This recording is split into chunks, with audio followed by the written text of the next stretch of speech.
Yes, peace, love, and light, y'all. Welcome to the first introductory episode of Jatham Smith Mental Health Minute, and I am Jatham Smith. So this first episode is just going to be me introducing myself to the people. I am a mental health therapist, licensed in a couple different states, and I have been doing that since 2009. So back in 2004, I got my bachelor's in psychology from Penn State University. Then I worked as a residential treatment facility assistant supervisor. So I came into that job around '04, did my thing. Was working there for a while with people with disorders such as schizophrenia and other psychotic disorders, dual diagnosis, people diagnosed with schizophrenia alongside an addiction issue. So they were in recovery for addiction as well as in recovery for their mental health. So that job required a lot of group therapy, a lot of individual check-in, case management, with linking them to other resources in the community. So I did that for a while, and I had the desire to want to enter into graduate school. So I left that job, moved to a different state, and when I moved to a different state, I started graduate school there. I was very fortunate to work in a psychiatric hospital for about 4 years. And in that psychiatric hospital, I was able to see mental health symptoms really at its core, really at the time where it's most presentable and the people were most symptomatic. It was a very tough job, it was a very demanding job, but that was the job that set the foundation for my knowledge base in the field. I got to watch so much stuff and watch so many people from different disciplines interact with people with mental health disorders. And in that hospital, every floor housed a different mental health diagnoses. So, for example, the third floor was child and adolescents. On one wing would be children, on the other would be adolescents. Another floor would house people with psychotic disorders, so people with schizophrenia, schizoaffective disorder, people maybe had some sort of drug-induced psychosis. So psychosis is just another word for people who have seeing things that other people aren't seeing, or hearing things that other people aren't hearing, feelings, so those are visual and auditory hallucinations. Tactile hallucinations is another form of psychosis, and that's the sensation of feeling like skin, like bugs are crawling on your skin. So you might see a dope fiend be scratching all the time, so there's a lot of crossover between drug addiction and mental health diagnoses. So those are tactile hallucinations. And there's another hallucination as well, or that affects the olfactory nerve. In that form of hallucination, the olfactory nerve is what your body uses to have its ability to smell. So if you have a hallucination, I forgot the title of it, but it affects the olfactory nerve, that is when you might imagine yourself smelling different putrid odors, very pungent odors that nobody else is smelling. The other one, tactile, nobody else is feeling bugs. Visual, nobody else is seeing these things that you're seeing. And auditory, nobody else is hearing these things that you're hearing. So those are some forms of psychosis.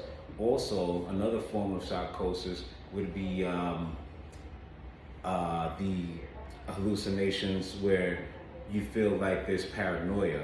So a paranoid hallucination is also a form of hallucination, also a form of psychosis, where not an undue and unjust feeling that people are out to get you when you did somebody wrong and you feel like retaliation is heading your way.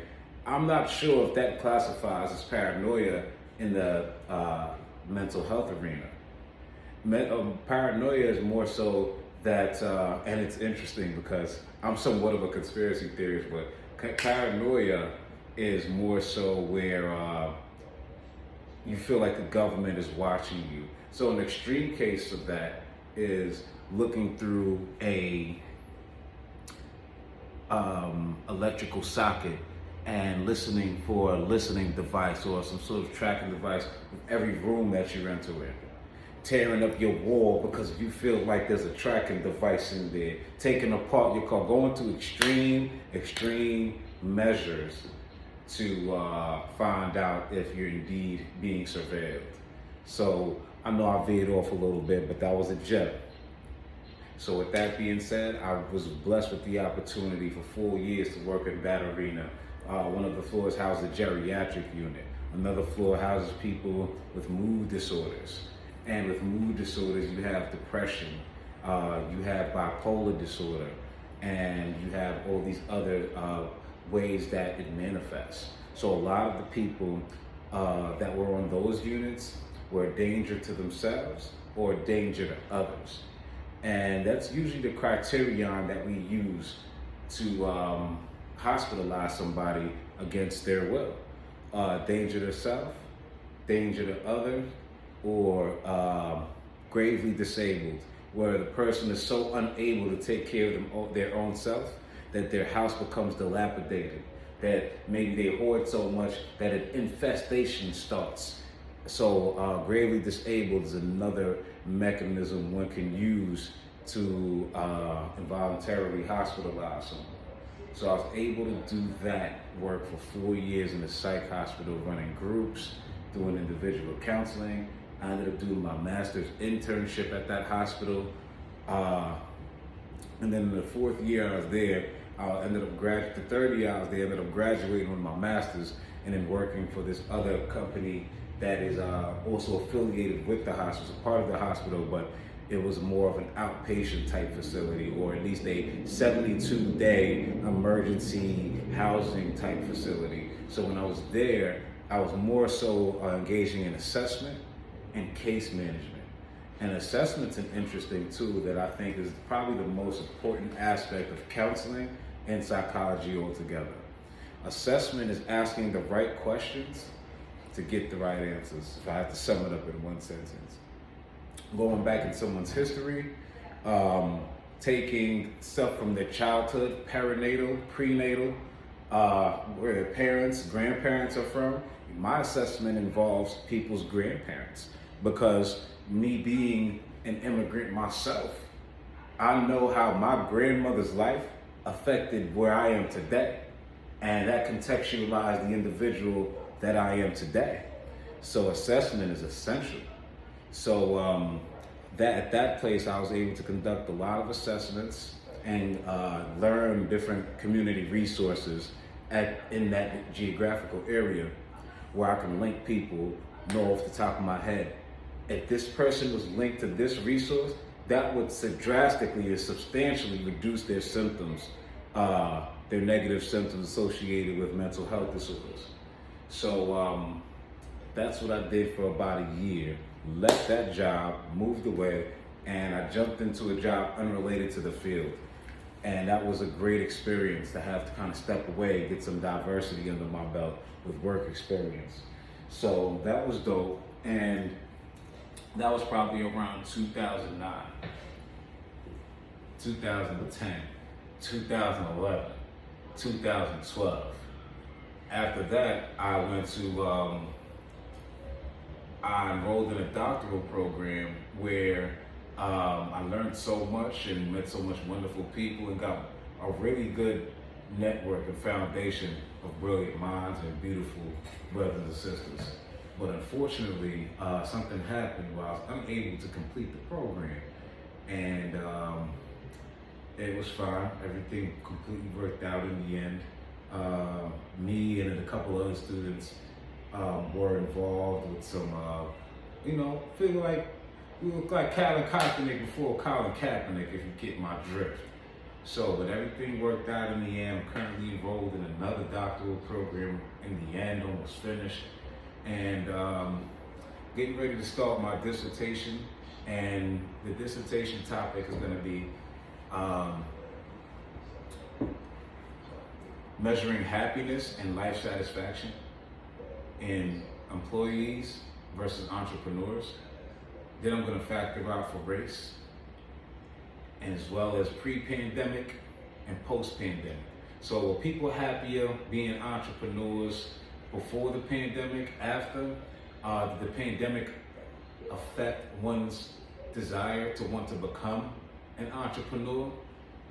So that's a little bit about my story. And currently, after that, I worked another residential treatment facility, job after job that I felt undervalued and underappreciated, and didn't really have the freedom to do my thing with the patients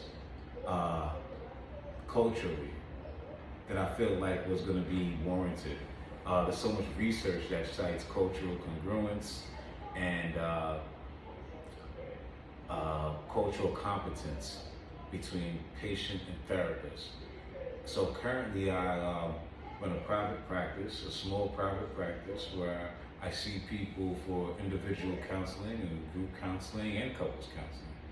And with that being said, I love what I do, and since I am feeling more valued at my job by my boss, which is myself, I feel like that I'm never going to be discriminated against working for myself. I feel like I'll never be underpaid or undervalued working for myself. I'll never feel like I'll be passed over for a raise or a promotion working for myself. I feel like as a boss that I'm being supported, and all my subordinates want to see the company grow and work hard every day, and I couldn't have it any other way. So peace and love and light, ladies and gentlemen. There's going to be so much more rich topics to come.